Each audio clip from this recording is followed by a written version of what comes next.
লা ইউমিনু আহাদুকুম হাত্তা আকুনা আহাব্বা ইলাই মিন ওয়ালিদিহি ওয়া ওয়ালাদিহি ওয়ান নাসি আজমাইন।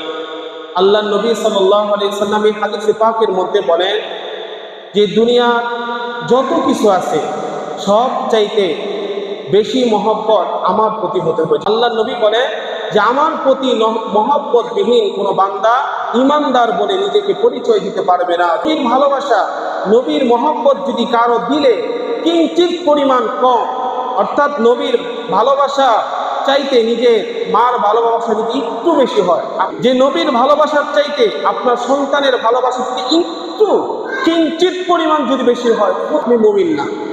লা ইউমিনু আহাদুকুম হাত্তা আকুনা আহাব্বা ইলাই মিন ওয়ালিদিহি ওয়া ওয়ালাদিহি ওয়ান নাসি আজমাইন। আল্লাহর নবী সাল্লাল্লাহু আলাইহি ওয়াসাল্লাম এই হাদিসে পাকের মধ্যে বলেন যে দুনিয়ার যত